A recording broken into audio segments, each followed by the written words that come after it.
Le premier point de conclusion, je dis que l'atelier était très riche quand même. Le premier point de conclusion, c'est qu'il y a des résistances. C'est une banalité, et les bonnes synthèses constituent pas des banalités. Et peut-être que le premier acte, c'est de les faire connaître. De les faire connaître de manière massive. Ça n'est pas la même chose lorsqu'on est dans une petite ville de province et qu'on se dit, mais il faut qu'on s'organise, c'est grave quand même les actes qu'on commence à avoir, que de savoir qu'à Trappes, à Nanterre, à Tourcoing, ailleurs, il y a des gens qui ont tenté telle action, telle dynamique, etc. Et on a bien vu que la simple action de faire connaître l'existant en termes de résistance, et c'était des résistances très diverses, c'est sans doute une étape importante. Seconde dimension qui me semble importante d'avoir en tête, on a eu tout un temps de l'atelier qui était consacré, puisqu'on avait des amis belges qui étaient là, à un débat comparatif entre ce qui se passait en Belgique et ce qui se passait en France, qui était très riche. À condition qu'on fasse tous attention, je le dis pour l'avenir, qu'on fasse tous attention de ne pas simplement être dans la recherche de la bonne méthode, ça dépend des contextes, ça dépend des réactions, ça dépend des types de sociétés dans lesquelles c'est impliqué. Il est évident qu'agir contre l'islamophobie en France, avec l'histoire de France, avec cette histoire hexagonale des Lumières, de l'avant-garde éclairée du monde, c'est pas la même chose, tout à fait, que dans un pays comme la Belgique, même s'il y a des choses communes. Et donc faisons attention que le comparatif ne nous amène pas à sous-estimer les spécificités. Cela étant dit, la première conclusion qui me semble importante, c'est de bien prendre la mesure du phénomène. L'intervention du CCIF là-dessus était extrêmement intéressante, puisque la force du CCIF dans le type de pratique qu'on a mis en place, c'est de pouvoir commencer à recueillir et à quantifier un certain nombre de choses. Et il y a au moins deux éléments de quantification qu'il faut qu'on fasse connaître, qu'on multiplie, qu'on se débrouille en termes de campagne de connaissances. 80% de femmes dans les plaintes qui sont arrivées au CCIF. Par rapport à l'attitude du mouvement féministe, cette dimension-là, on doit non seulement la répéter et la répéter, mais la faire connaître. Ça n'est pas rien. Et interroger ce que ça signifie. Secondo, 300 appels en 2 mois et demi. C'est-à-dire que nous sommes dans une période pour les appels qui sont arrivés jusqu'au CIF. Je ne parle pas de tous ceux qui n'ont même pas fait le pas. Je ne parle pas de tous ceux qui n'ont pas osé, ou qui considèrent que ça ne sert à rien, ou qui considèrent qu'eux-mêmes peut-être sont pour provoquer la situation. Nous savons par tous les travaux sur la discrimination que la première réaction de la majorité des discriminés, c'est de se considérer comme responsable de la situation. C'est dire que quand on regroupe 300 appels en 2 mois et demi, nous sommes devant une massification des actes islamophobes, et pas seulement devant une augmentation quantitative. Et je pense que là-dessus, nous avons également des choses à développer comme communication commune. Troisième idée, vous n'arrêtez pas sur les chiffres, je suis toujours mauvais en plan, hein. Je vais passer du 4e au 2e, etc. La construction sociale du silence. Parce que non seulement nous sommes devant une phase de massification, mais devant une phase de massification dans laquelle il y a un silence massif sur ce qui existe, avec plusieurs facteurs qui ont été soulignés, c'est important de les avoir en tête. D'une part, les musulmans, ils sont normaux. Les musulmans, ils sont normaux, c'est-à-dire qu'ils ne sont pas plus militants que d'autres. Pas moi, mais pas plus. Et chez les musulmans, on a plein de musulmans qui ont un détour sur l'existence de l'islamophobie. C'est-à-dire si on attend que le simple fait que les musulmans entraînent un engagement, etc., ça va comme longtemps, et donc ça va renvoyer plus à la construction d'une dynamique militante que d'une attente qu'une communauté prenne conscience comme ça, toute seule, etc. Second facteur qui a été souligné, je le disais juste avant, les personnes qui vivent des discriminations ne sont pas forcément celles qui sont dans une situation dans laquelle elles ont les ressources, elles ont la force d'aller, compte tenu de l'état de notre organisation, d'aller rendre publiques les situations. Et puis troisième facteur, c'est un des facteurs importants, qui a été beaucoup souligné sur les endroits dans lesquels il y a eu des actes islamophobes et des tentatives de réaction, la mobilisation de tout un système social pour construire le silence. L'appel du maire aux familles, l'appel les intermédiaires, la visite à la mosquée des élus, de telle sorte qu'effectivement, on en arrive à une situation dans laquelle, quand bien même l'acte islamophobe est avéré, il y a construction sociale d'un silence. Et donc on a à prendre cette dimension-là en tête. Devant la construction sociale d'un silence, bien, il n'y a pas de secret. Il nous faut construire socialement le bruit. Il nous faut construire socialement la visibilité. Il faut construire l'invisibilité et le silence. Il faut construire socialement la visibilité et le bruit. Et je pense qu'il faudrait qu'on se sépare ce soir avec des idées de pistes vers lesquelles on peut aller pour construire ce bruit et ce silence là-dessus. Quatrième idée qui m'a semblé ressortir de l'atelier, l'articulation, la liaison, le système qui se construit entre les discriminations légales et les discriminations illégales. C'est-à-dire que certains disent, mais nous on se bat contre les discriminations illégales. On empêche une musulmane ou un musulman d'entrer dans un restaurant, c'est scandaleux, c'est illégal, il faut porter plainte, bien sûr. Et d'autres disent, oui, mais il y a la loi de 2004, il y a des lois, et c'est ça qui est... En fait, c'est un faux débat. On voit bien comment ça s'entraîne. Les discriminations légales autorisent les discriminations illégales qui, à leur tour, renforcent les discriminations légales. Et donc, on n'a pas à choisir entre les deux. On a à la fois à utiliser toutes les armes possibles, le droit, la mobilisation, pour qu'à chaque fois que la loi n'est pas respectée, eh bien, on puisse la faire respecter quand on peut. Hein. Mais d'un autre côté, on a aussi à aller jusqu'à questionner des choses qui peuvent sembler intangibles. Une loi qui discrimine légalement autour d'un signe religieux et qui donc autorise les autres discriminations. Et je pense que c'est important de faire cette dialectique entre les deux. Au niveau des actions, on peut repérer en gros 3 grands types d'actions dans ce qui était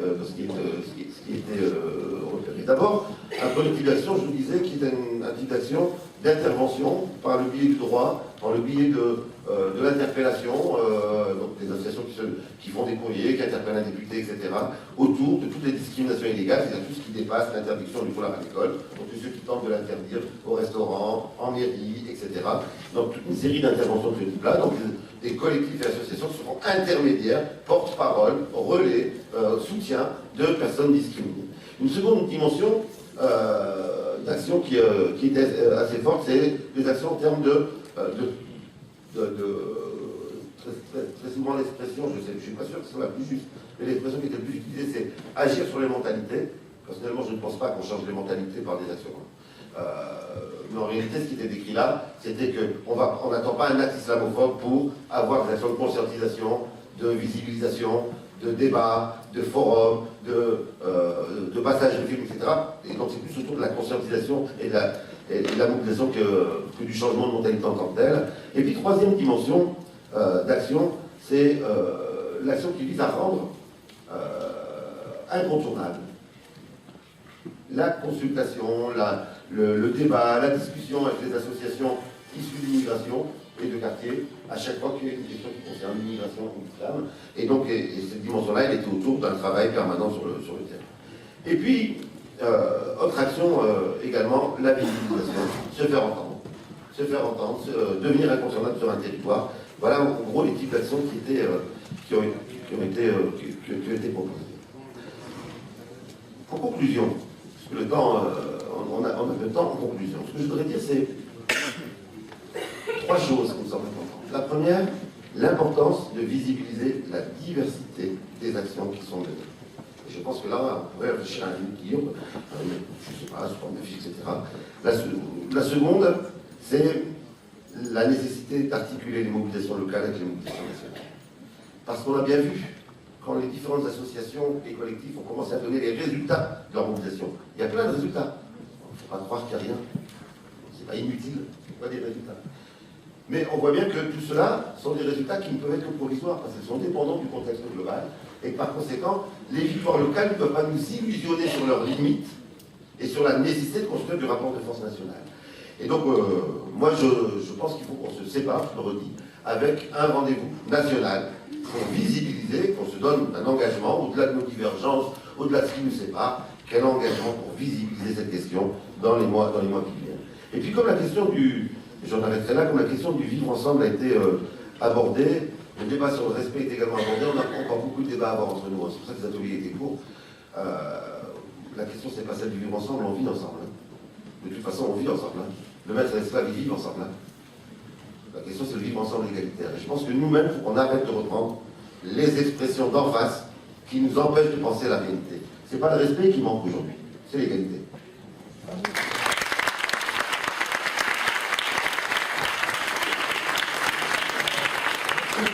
Pour cet éclairage, je crois que, en tant qu'un des organisateurs, je prends tout à fait à mon compte la critique qui a été faite. Je pense qu'il faut y réfléchir réellement.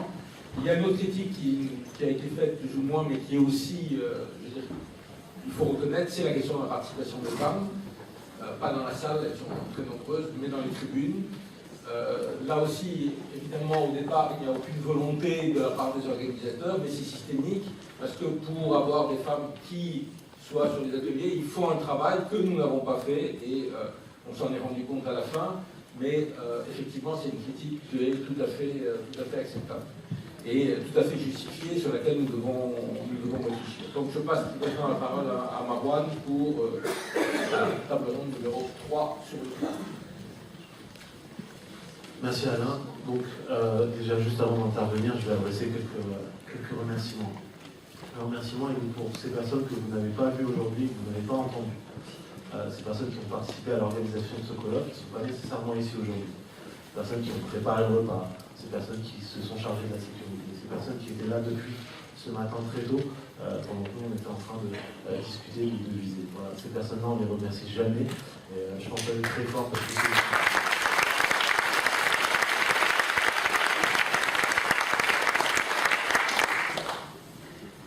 Maintenant, sur le sujet de l'atelier où j'étais chargé de rapporter, je vais essayer d'être le plus fidèle possible aux idées qui ont été proposées. Dans les 4 ateliers, on a délibérément adopté cette approche, avoir un temps d'échange et puis un temps de suggestion. Ça, c'est très important parce qu'il faut dorénavant que les mobilisations, les événements qu'on organise ne soient plus des événements qui produisent de la frustration. On est de savants experts capables de produire un constat analytique très pointu, très poussé, très nuancé, une situation qui est sans issue littéralement.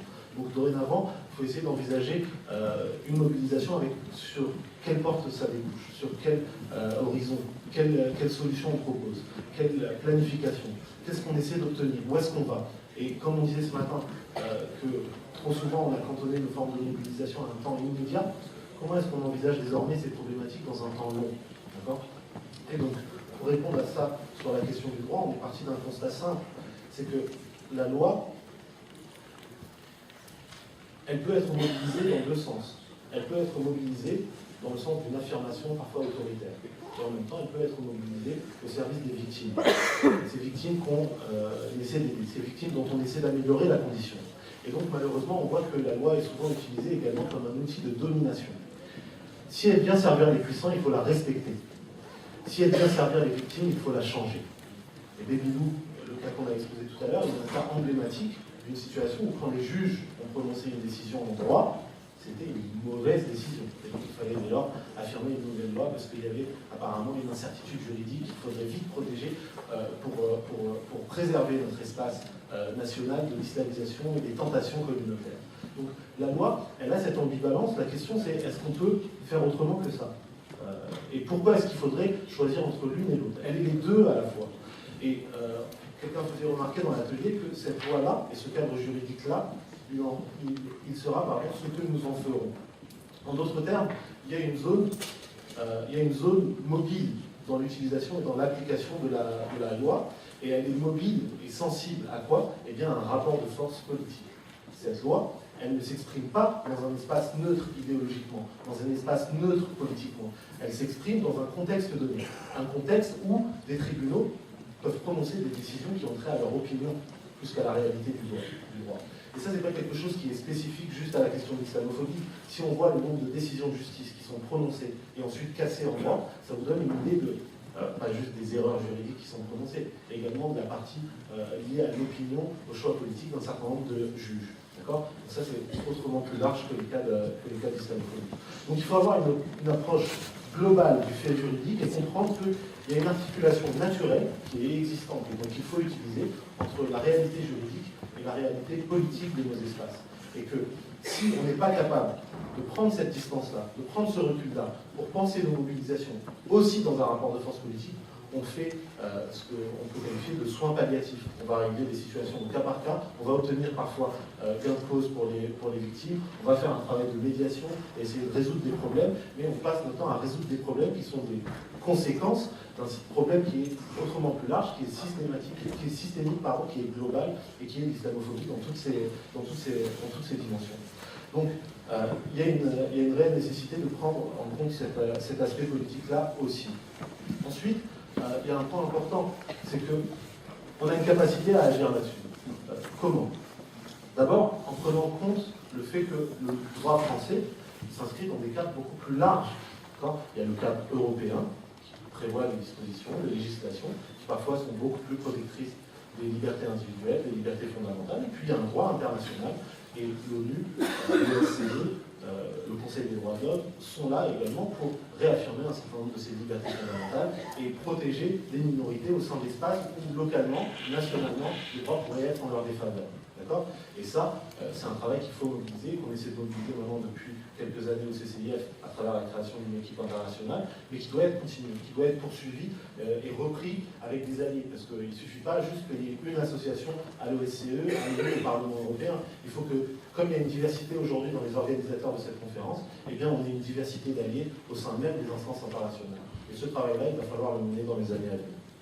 Le point suivant, c'est avec le cadre juridique et le contexte politique qui est le nôtre aujourd'hui, comment est-ce qu'on fait la meilleure utilisation de la loi? Et là-dessus, il y a trois propositions qui ont été faites et à laquelle la majorité d'entre nous ont souscrit. La première, c'était de créer du contentieux. Comment on crée du contentieux? On crée des situations où les tribunaux doivent statuer. Et quand les tribunaux reçoivent 100 cas de discrimination qui visent des femmes musulmanes dans des espaces publics, dans des restaurants, dans des salles de sport, dans des centres commerciaux, et que les tribunaux doivent statuer en droit là-dessus, ça crée un problème juridique qui doit être adressé par l'autorité. Donc, surcharger les tribunaux avec des décisions de justice qui les obligent à prendre position en droit et pas en opinion. La deuxième chose, c'est choisir des affaires symboliques, des affaires emblématiques qui vont être des cas exemplaires. C'est le fait d'avoir une stratégie juridique pour de prendre des cas qui vont être des cas symboliques, l'affaire des Bidou, le cas des mamans dans les sorties scolaires, le cas de tel employé qui avait été renvoyé, à qui on avait enlevé le permis de travail sur les zones aéroportuaires, et donc en faire des cas emblématiques et politiser ces cas. Donc les inscrire dans un rapport de force politique pour mettre une pression suffisante sur les tribunaux et sur l'appareil politique, qu'ils soient obligés de prononcer des décisions en droit et que ça fasse jurisprudence. Parce que quand il y a des cas comme l'affaire Bidou, quand il y a des cas comme ces mamans qui sont discriminées dans les sorties scolaires, il suffit d'une décision pour impacter toutes les situations qui se reproduisent dans cette décision. Voilà pourquoi il y a une responsabilité à ceux qui sont victimes ou témoins d'un acte islamophobe de déclarer les actes et d'aller au bout de cette démarche. Parce que ce n'est pas juste eux qui sont concernés, ce n'est pas juste ces victimes, soit hommes ou femmes, qui sont concernés. C'est l'ensemble des gens qui vont se retrouver dans la même situation. Et je peux vous dire qu'il y a une différence de capacité entre l'une d'entre vous, qui potentiellement connaît des associations de lutte contre les discriminations et qui est capable de faire valoir ses droits, et une maman, un papa, qui n'a pas nécessairement la maîtrise de la langue française, qui n'a pas nécessairement connaissance des textes de loi, qui n'a pas nécessairement connaissance du fait qu'il existe des associations, et qui ne sait même pas, ou elle ne sait même pas, qu'elle est victime de cette discrimination, qu'elle est victime de cette violence. Et à travers la France, dans toutes les mosquées, dans toutes les universités, dans toutes les associations de terrain où on intervient, quand je dis ceux qui ont été déjà victimes ou témoins d'un acte islamophobe, levez la main, il y a une majorité de personnes qui lèvent la main, et quand je demande qui a déposé plainte ou déclaré cet acte, on peut compter les personnes sur les doigts d'une main. Donc il y a ce sous-report-là, qui est parfois dû à une condition victimaire, c'est-à-dire le fait que j'ai intériorisé le fait que ça fait partie de mon quotidien et il n'y a rien à y faire. Et puis la majorité, c'est je ne suis même pas au courant de mes droits là-dessus. Donc la deuxième chose, c'est vraiment choisir des affaires symboliques, en faire des prétextes pour éduquer, pour expliquer le droit, pour demander aux gens de se prononcer. Et puis la troisième chose, c'est vraiment d'avoir une approche qui n'est plus défensive et dans le repli sur les questions de droit, mais de ne pas avoir peur de poser la question. Ces lois de 2004, ces lois de 2010, qui sont venues restreindre l'espace des libertés fondamentales pour l'ensemble des concitoyens, et pas juste pour la communauté musulmane, quel est leur bilan? On prétend qu'elles ont participé à l'émancipation des femmes, parce qu'il faut toujours prétendre que c'est pour le bien des victimes qu'on est raciste. D'accord? On prétend qu'elles ont participé à l'émancipation des femmes, à l'accès au vivre ensemble. Dans la réalité, qu'est-ce qui a été fait? Est-ce qu'il y a eu, et on peut le montrer à l'appui, avec des chiffres à l'appui, est-ce qu'il y a eu bel et bien des démarches collatéraux, ou est-ce qu'on a réellement participé à l'émancipation de ces femmes? Et si on est capable de démontrer que ces lois, elles n'ont non seulement pas participé à l'émancipation de ces femmes qu'on prétendait aider, mais qu'elles ont été des vecteurs de régression et qu'elles ont abouti à une libération de la parole raciste et islamophobe, eh bien il va falloir le courage de demander une chose, la stricte et simple abrogation de ces lois. Donc je terminerai là-dessus avec un message qui est essentiel, c'est celui de la détermination et de l'espoir. L'association que je représente a aujourd'hui 10 ans de lutte acharnée contre l'islamophobie. 10 ans qui nous ont vu totalement changer en capacité. Aujourd'hui, la lutte est difficile. Et la lutte est difficile pour chacune d'entre nous, dans son espace universitaire, médiatique, militant, c'est dur pour chacun et chacune d'entre nous. Mais la chose qui change avec il y a 10 ans, c'est que nous sommes en capacité. Et la preuve que nous sommes ici dans toute notre diversité, dans notre état d'esprit qui est celui de la détermination et de l'espoir, ça c'est un pas majeur. Donc le temps qui est devant nous, c'est un temps de travail. C'est un temps où on refuse la problématisation des musulmans, et c'est un temps qu'on envisage, pas avec le sourire innocent, mais avec la conscience déterminée que nous avons pesé sur ces débats et que nous avons gagné. Inch'Allah. Merci.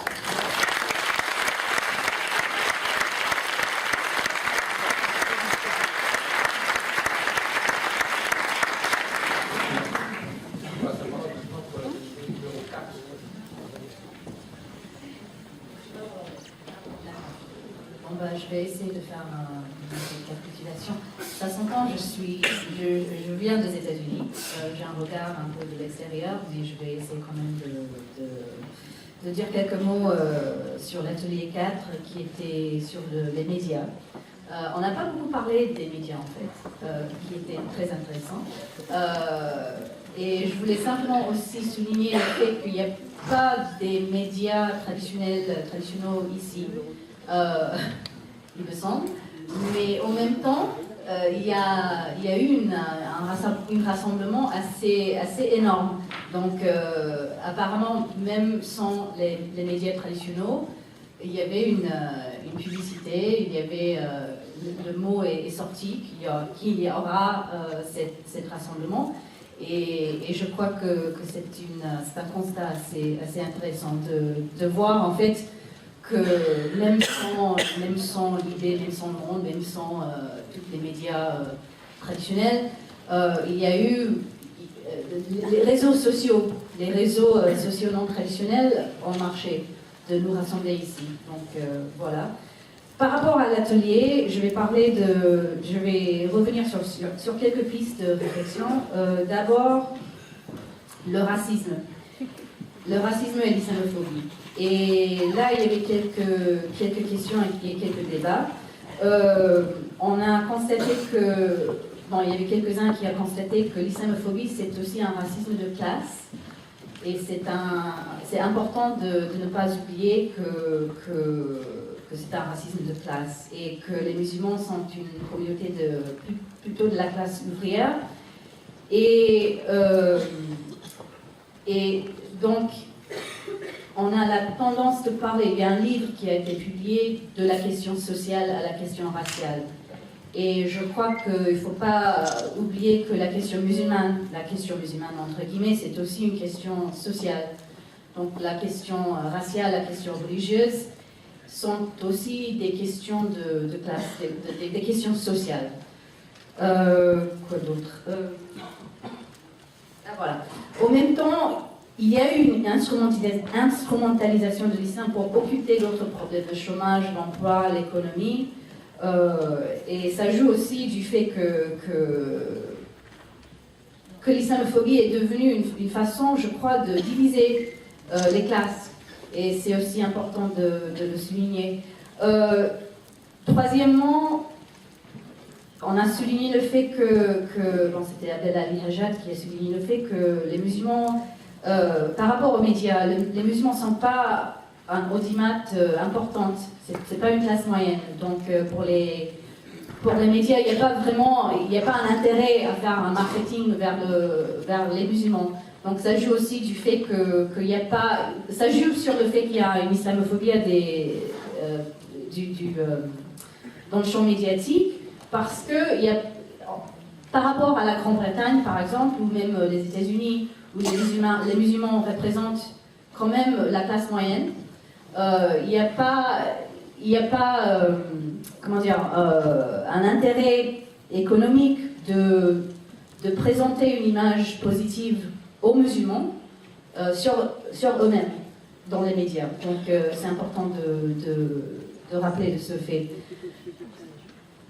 Continuons sur l'islamophobie et le racisme.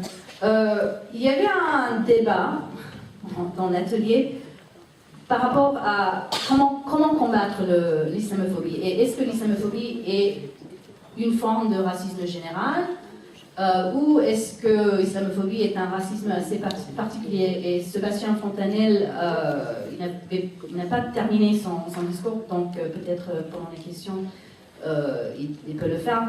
Mais il y avait un débat entre ceux qui ont pensé qu'il faut former des alliances avec des autres organisations, associations antiracistes, et que l'islamophobie est une forme de racisme en général. Il ne faut pas se diviser en tant que militants qui se battent contre le racisme dans toutes ses formes, le racisme anti-noir, le racisme anti-musulman, le racisme anti-rom, le racisme anti-juif, etc. Et il faut pas penser que notre lutte est la lutte centrale, la lutte principale, et que les autres luttes sont secondaires. Donc il y avait ce champ-là dans l'atelier, et il y avait un autre champ qui disait il y avait quelqu'un qui a dit, est-ce qu'on a le droit d'être égoïste? Est-ce qu'on a le droit de parler de l'islamophobie et pas simplement du racisme général? Donc est-ce qu'on a le droit de concentrer en fait sur l'islamophobie, vu que l'islamophobie est un racisme particulier et que l'islamophobie pèse sur une communauté victimise, une communauté d'une façon importante, d'une façon grave et d'une façon importante en France. Il y avait aussi des gens qui ont dit, et je crois que c'est vrai, c'est pas évident de s'engager dans le champ politique, surtout quand on est visiblement pratiquant. Donc, dans les associations féministes, par exemple, c'est pas évident d'essayer de s'engager en tant que femme voilée dans les associations féministes traditionnelles. Donc, la question de former des alliances politiques, c'est pas toujours évident. Et on n'a pas résolu cette question, mais je crois que peut-être on peut en parler après. Il y avait aussi, donc ça c'est une piste. Deuxième piste, l'islam et la citoyenneté. Et il y avait la question, comment peut-on être reconnu en tant que citoyen, comme les autres citoyens en tant que musulmans. Et là aussi il y avait un débat. Il y avait un champ qui nous rappelait qu'il faut montrer une bonne image des musulmans. Il faut rappeler la France que l'islam est une religion positive, une religion de paix, et il faut combattre ces images négatives de l'islam avec des images positives. Il faut réformer aussi l'islam, il faut une refonte de l'islam. Et il faut s'engager dans le champ politique en tant que citoyen, voilé, non voilé, avec barbe, sans barbe, etc. Donc ça, c'est une partie de l'atelier, une partie du public. Il y avait une autre partie du public qui nous a rappelé que ce discours de réforme, ce discours d'auto-justification, justification de soi, est déjà un piège. Et moi, c'est ce que j'ai appelé un fardeau communautaire, en fait, d'être toujours en train de se justifier. Le fait que c'est impossible, en fait, de se représenter en tant que soi-même. Il faut toujours... un musulman représente sa communauté. Une musulmane représente sa communauté. Donc c'est un fardeau communautaire. Et on a parlé du fait que André Breivik, par exemple, le mec qui a tué 100 personnes en Norvège, on n'a pas sommé les chrétiens à se justifier. On n'a pas sommé les blancs à se justifier. On n'a pas sommé les chrétiens et les blancs de défendre la religion chrétienne. Et par contre, c'est toujours le cas quand il y a un musulman qui agit d'une façon pas normale ou grave, qui tue les gens. Donc, de parler en tant que citoyen, il faut pas tomber dans le piège d'être tout le temps en train de se justifier. Il faut refuser cet exercice de justification et de défense. En fait, je crois que c'est lié à la citoyenneté. Une façon d'être des citoyens, c'est le droit d'être des mauvais musulmans, des mauvais citoyens, en fait, des mauvais gens, et de ne pas toujours être en train d'essayer de montrer une image positive de l'islam, positive de soi, positive de notre communauté, entre guillemets. Et je crois que c'est important de se rappeler. Dernièrement, je vais terminer là. Je suis désolée, il y avait toute une conversation assez floue, assez pas très bien centrée sur les médias, en fait. Et on a parlé aussi du fait que la laïcité n'est pas le laïcisme. Et il faut, je crois que les autres ateliers aussi ont parlé de ce fait, mais la laïcité n'est pas le laïcisme. Et on ne peut pas laisser la laïcité aux laïcistes ou aux laïcards. Il faut qu'on reprenne la laïcité et même le concept de l'intérêt général. Il faut se rappeler que les minorités aussi font partie de l'intérêt général. L'intérêt général n'est pas que les hommes, les blancs, les chrétiens. Et l'intérêt général n'est pas non plus abstrait. Et là, je vais terminer là. Je cherche en fait, j'avais écrit des notes, mais je ne me rappelle plus. Ah oui, voilà. Il faut agir contre le racisme et l'islamophobie au nom des valeurs et les principes de la République, la liberté religieuse, le droit, toutes les libertés de la République.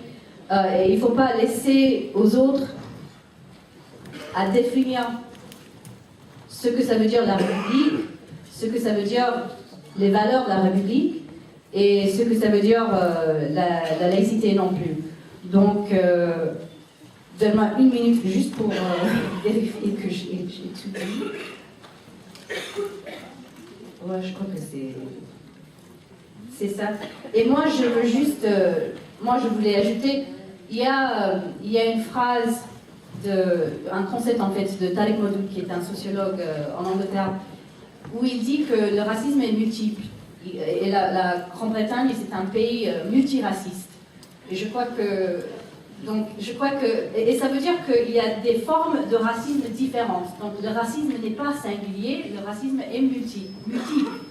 Et il y a plusieurs formes de racisme et il faut combattre le racisme ensemble, mais en se rappelant que le racisme lui-même se déroule différemment pour des communautés différentes. C'est-à-dire, il y a le racisme anti-noir, le racisme anti-musulman, le racisme anti-juif, etc., etc. Ils sont tous, je crois, ils sont tous liés. Et j'ai dit plusieurs fois que je vais terminer là, mais je vais vraiment terminer là. La question, on est toujours en train de poser des questions. La question musulmane, la question des femmes, la question juive, la question homo, la question rome, non. Et il faut tourner un peu le regard et il faut demander qui pose ces questions. C'est qui pose ces questions. Et les questions sont liées, mais il faut aussi se rappeler que c'est le dominant qui pose ces questions et il ne faut pas comment dire, se perdre, se laisser piéger, mais aussi de considérer que ces questions-là, la question musulmane, la question juive, la question rome, il faut aussi demander qui pose ces questions et il faut tourner le regard d'abord des chercheurs, mais aussi des militants, vers l'entité qui pose ces questions. Et là, je vais terminer. Merci.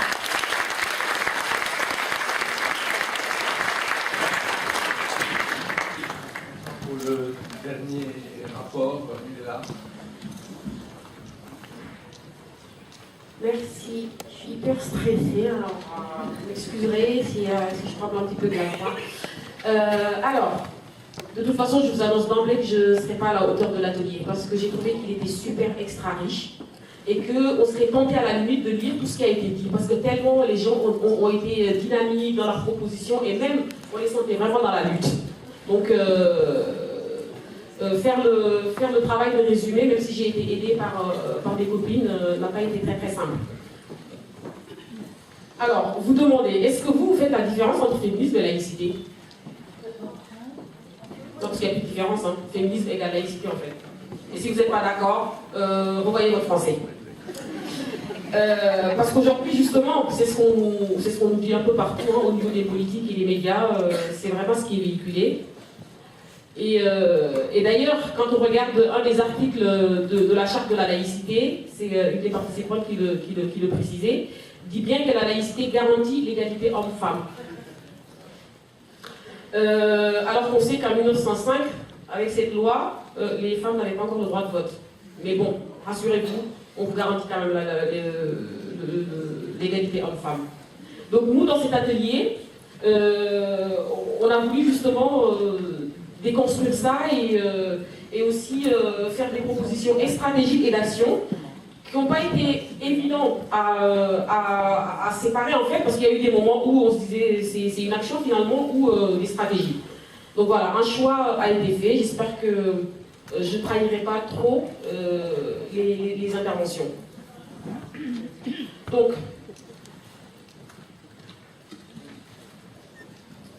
alors, donc, se sont exprimés des enseignants, c'est ça qui est super riche. On a eu des enseignantes dedans, des syndicalistes, des mères d'élèves portant le foulard, des féministes. C'était vraiment extra riche. Donc, il y a eu des propositions qui ont émané de trouver en fait des axes de réflexion en fait en interne. En interne, c'est-à-dire à l'intérieur des organisations. Parce que des brèches s'ouvrent. Mais il y en a quand même, il y a des peurs en fait. Il y a des peurs à l'intérieur de ces organes, c'est-à-dire des personnes qui sont à la limite du côté de la reconnaissance de l'islamophobie, à aller débattre dedans, parce qu'on a peur de devoir casser ces organisations-là par ces questions. Et quand on ne veut pas diviser, on préfère se taire le temps que les gens soient prêts à entendre ça. Et il faut aussi noter que, en tout cas au niveau des enseignants, les lignes bougent. Parce que par exemple, l'exemple a été donné, je pense, c'était sur Montreuil, où il y a eu une journée de débat où il a été question de parler de l'école en fait pour tous, quoi. De ne pas exclure des personnes par leurs convictions religieuses. Donc il y a des lignes qui bougent. Il y a des lignes qui bougent. Et en tout cas, de toute façon, on est d'accord aussi qu'on ne peut pas demander en fait aux personnes qui sont victimes et qui sont au cœur de ces exclusions-là de se sacrifier en attendant que les organes soient prêts. Donc tout le monde a été d'accord que l'élargissement ne devait pas se faire en fait au détriment de l'égalité. Et que les deux combats doivent se mener en fait en parallèle. Il y a aussi, parce que ça aussi je tenais à le souligner, parce que depuis 2004, c'est vrai qu'on l'entend et on ne peut pas le négliger. C'est-à-dire que beaucoup d'amis, que ce soit des copines ou des copains de ces groupes-là à l'intérieur de ces organes, disent, que ce soit des féministes ou des syndicalistes, voire même des partis politiques, subissent en fait des combats à l'interne. C'est-à-dire que des amitiés qui ont été créées à l'intérieur de ces organes se sont quasiment transformées en inimitié. Donc il y a eu des cassures, des blessures entre amis de longue date sur cette question de l'islamophobie et de la loi de 2004. Et en termes d'action beaucoup plus concrètes, beaucoup parlé du 8 mars, justement. Et là aussi, il y a deux voix qui se sont démarquées, c'est-à-dire que certains étaient pour qu'on rentre dans l'organisation du 8 mars, en fait, et y trouver sa place. Et puis d'autres, comme le collectif 8 mars pour tous, refusent parce que justement cette organisation est menée par le collectif des droits de l'homme, des droits des femmes, et qui est justement hyper inclusif. Je peux en faire le témoin parce que nous, aux différentes marches mondiales des femmes, on a assisté, on a souvent été exclus de façon très violente par justement ces femmes-là. Donc les deux voies sont ouvertes et à chacun de voir qu'est-ce qui est le plus stratégique en fait à faire, quoi. Est-ce qu'il faut aller à l'intérieur où il n'y a plus rien à faire et puis se faire en parallèle un 8 mars justement qui ne sera pas exclusif. On a parlé aussi de l'abrogation, la demande d'abrogation de la loi de 2004 qui divise encore. Et là aussi, en termes, donc là c'est en termes d'action concrète, mais en termes de stratégie, il en est sorti en fait que des fois, on pourrait peut-être essayer de voir d'abord avec les circulaires, parce qu'on sait qu'avec la circulaire sur les mamans par exemple, il y a beaucoup moins de tension à demander l'abrogation de la circulaire Châtel.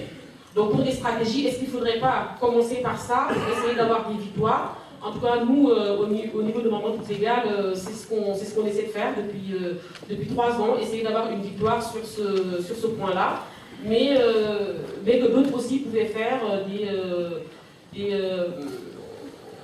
luttes en fait pour justement l'abrogation de la loi de 2004 pour l'égalité de tous devant le droit à l'éducation. Il y a une proposition aussi d'écriture d'un livre noir des atteintes à l'égalité, à la dignité et à la liberté.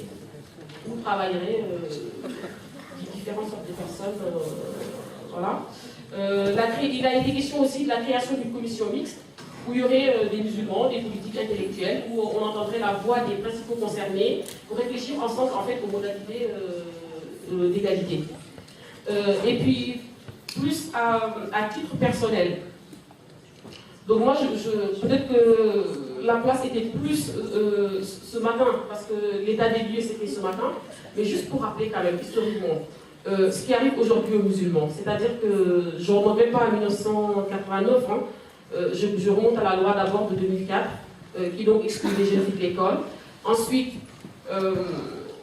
la commission Stasi qui demande justement de faire l'état des lieux de cette loi-là, ses effets en tout cas, 1 an après, personne ne l'a suivi. Donc on nous a toujours dit que ça s'était super bien passé, cette loi. Personne n'a essayé d'aller mesurer en fait les déscolarisations au niveau des écoles. Personne ne mesure encore, quand on va encore à Montreuil, moi j'ai encore des échos de Montreuil, des jeunes filles qui enlèvent leur foulard pour rentrer à l'école et ensuite qui ressortent avec et qui se sentent honnêtement humiliées. Et là d'ailleurs j'ai une anecdote d'une amie qui vient, à qui j'ai parlé hier, qui me dit, ma fille de 11 ans, avec le foulard. Je lui dis, mais qu'est-ce qui t'arrive? Elle dit, par solidarité, parce que j'ai une copine qui l'enlève devant l'école et les autres se moquent. Donc je voudrais que tout le monde, le maximum le mette comme ça, on se moquera de tout le monde, en tout cas qu'elle ne sera pas seule à subir ces moqueries-là. Donc personne n'a jamais essayé de voir l'utilisation de ces enfants subissent. Et par ailleurs, on nous dit que les musulmans sont les seuls à imposer à leurs enfants des façons de... Parce que dans la lignée de ces justifications, justement, on a passé un long temps à se justifier, à se dire « Mais non, elles ont choisi le foulard, mais non, on ne leur a pas imposé ». Mais tout le monde sait que, moi en tout cas, étant parent d'élèves, on n'a jamais laissé le choix à nos enfants au niveau vestimentaire. Je veux dire, les jupes longues, il faudrait, voilà, avec un corps petit, il faut que tu t'habilles comme ça. Et d'ailleurs, c'est le droit international qui donne ça aux parents, c'est-à-dire de choisir l'éducation de leurs enfants en fonction de leurs convictions. C'est un droit. Pourquoi quand il s'agit des musulmans, là, non, il ne faudrait pas leur faire le droit. On exclut ces jeunes filles de l'école, en sachant que pour moi le droit à l'éducation est beaucoup plus important que tout ce qu'on peut dire. Ensuite, les nounous, depuis 2004, on se sert de cette loi pour leur dire que vous n'avez pas le droit d'accompagner les sorties scolaires. Ces élèves-là qui sont sortis de l'école, qui sont devenus des fois parents, du coup elles se sont mariées assez jeunes, hein. Quand elles veulent devenir nounou, parce que c'est la seule chose qu'elles peuvent faire, on leur dit bah non, vous ne pouvez pas être nounou. Donc on est en train de parquer une partie de la population. On est en train de montrer du doigt une partie de la population. Jamais on accepte ces choix. Et ces mamans-là, on parle jamais de la violence que subissent leurs enfants. C'est-à-dire que dès le tendre enfance, en maternelle, on leur dit de toute façon que vos parents ne font pas partie de la République et ne sont pas dignes d'être parents. Et ça me rappelle d'ailleurs une réflexion que j'ai oublié de dire, je parle dans tous les sens, hein, mais bon, que justement ce combat-là contre l'islamophobie, il faudrait en faire un combat féministe. Parce que pourquoi? C'est vraiment, alors ces revendications, pour en faire en fait un projet féministe. Parce que pourquoi? Quand on regarde ces femmes qui sont exclues des sorties scolaires, quand il s'agit de faire des gâteaux pour les kermesses, elles sont acceptées. Donc c'est pas forcément donc on exclut. Donc à un moment, il faut comprendre que la soupape, ça va pas tarder à péter. Donc là, il faudrait être un peu plus positif. D'accord, on ne pourra peut-être pas jouer sur ça, mais là je vais rappeler juste Nelson Mandela avec tout ce qu'il a vécu parce qu'il nous a quittés.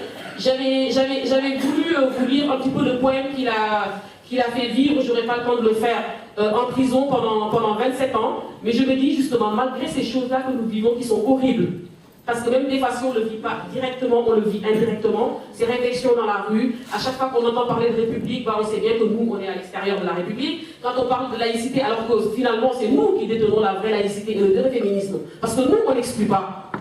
Et que nous, on veut que tout le monde soit dedans, dans la République.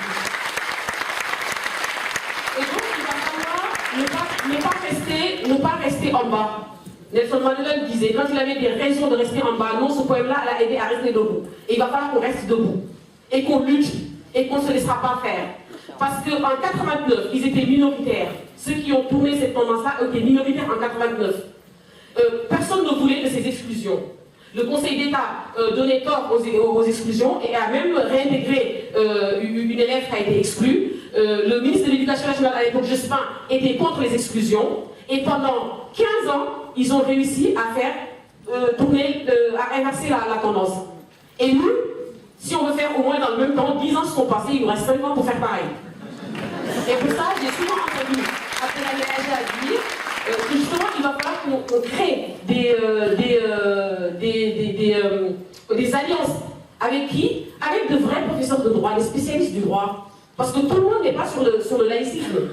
Il y en a qui sont vraiment sur la vraie lecture de la loi de 1905 et puis de la laïcité et le droit au travail. Donc il va falloir créer ces liens-là. Et aussi dire aux musulmans qu'il va falloir s'engager politiquement. Chacun sa voix. Il y en a qui sont pour l'engagement en intracommunautaire, c'est-à-dire que créer les propres partis. Moi, j'ai pas de préférence là-dessus. Chacun fait comme il veut, mais il va falloir s'inscrire sur les listes. Parce qu'aujourd'hui, ceux qui nous stigmatisent savent qu'ils n'ont pas de risque politique. Il n'y a pas de risque. Ils peuvent le faire et ils sont élus.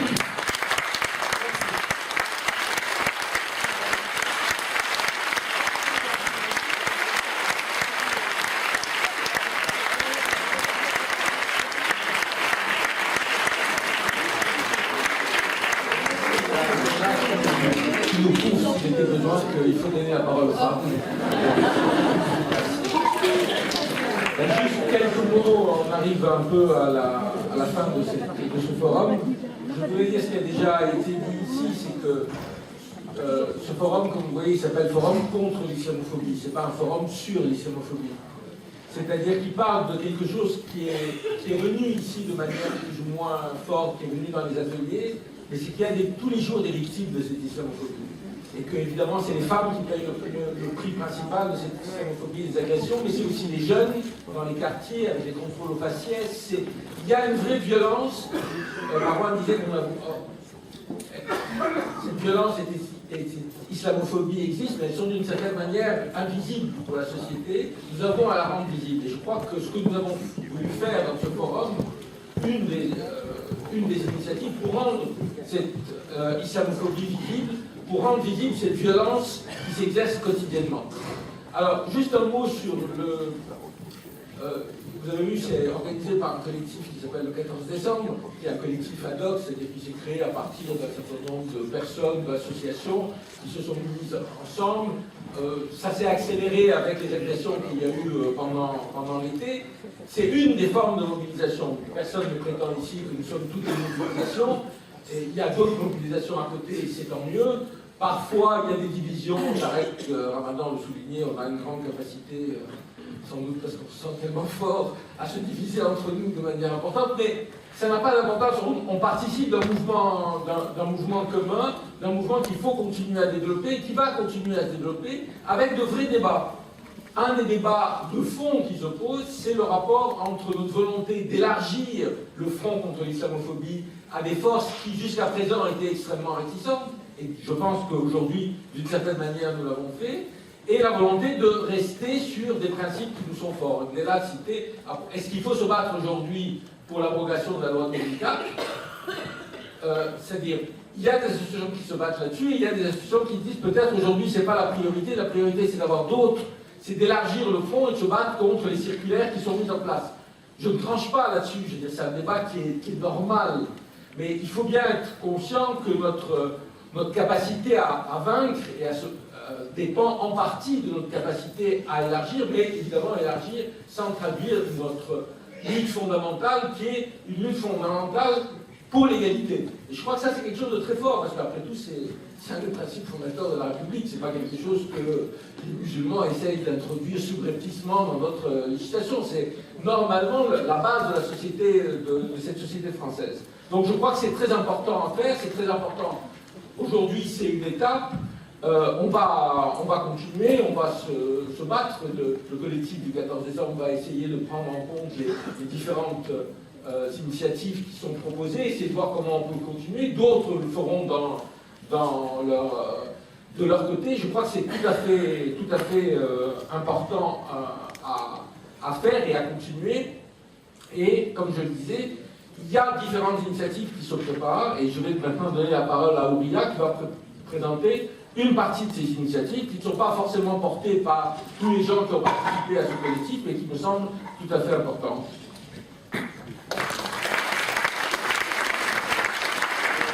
Merci et bonsoir. Merci d'avoir participé au succès de cette initiative, qui est une initiative historique, et je pense qu'il faut le souligner. Je remercie vraiment tout le monde d'être resté toute la journée depuis 9h jusqu'à 17h.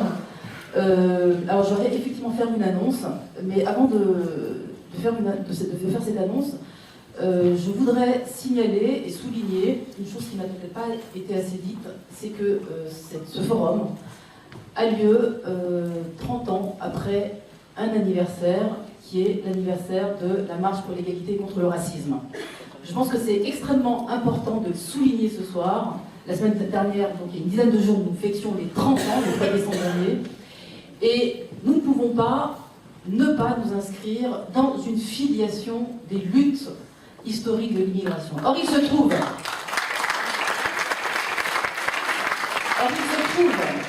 qu'il y a 30 ans, des jeunes issus d'immigration postcoloniale se sont levés et étaient porteurs déjà d'une exigence d'égalité contre le racisme.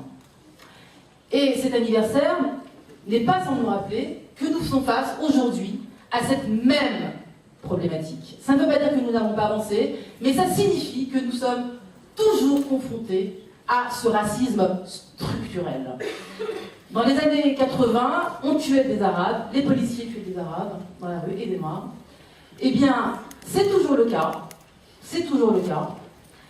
C'était des jeunes hommes qui étaient atteints par les balles des flics. Eh bien, aujourd'hui, ce phénomène existe toujours. Et il y a un parallèle qu'il faut faire, c'est que dans le cadre de la métamorphose du racisme, non seulement les hommes sont toujours touchés par les crimes policiers, mais en parallèle, nous avons des femmes qui sont aujourd'hui majoritairement touchées par l'islamophobie. Ces hommes et ces femmes sont aujourd'hui les héritiers de l'immigration postcoloniale et des luttes des immigrations postcoloniales. Et je pense qu'il était absolument nécessaire de le redire aujourd'hui, ce soir. Nous nous inscrivons dans une filiation des luttes. Et effectivement, comme l'a souligné Alain, je vais me faire la porte-parole d'une initiative lancée par le CFPE, qui est une association de féministes qui est constituée de féministes musulmanes et non musulmanes, à laquelle je n'appartiens pas, mais je fais le porte-parole de cette initiative. Alors vous n'êtes pas sans savoir que dans les mois qui viennent, nous allons fêter, si j'ose dire, les 10 ans de la loi du 15 mars 2004. C'est une date anniversaire funeste que nous allons marquer. Et bien le CFPE a décidé de lancer une initiative nationale, une manifestation nationale pour se souvenir, en tout cas condamner ce qui fut la première pierre d'une islamophobie institutionnelle, à savoir la loi du 15 mars 2004. Eh bien, avec le CFPE, MTE, l'association ARDL-FM, le PIR, le Front Uni des quartiers populaires, PSM, le Stade contre le faciès, le Pacte, l'UJFP et l'AFD lancent une manifestation nationale avec un simple mot d'ordre: abrogation de la loi. Nous vous invitons, le CFPE et toutes ces associations, ainsi que toutes celles qui voudront se joindre à nous. Nous allons manifester le 15 mars, nous serons décomplexés, parfaitement décomplexés, pour demander l'abrogation d'une loi raciste. Nous vous appelons à nous rejoindre et à faire en sorte d'être des milliers dans la rue à Paris le 15 mars prochain. Je vous remercie.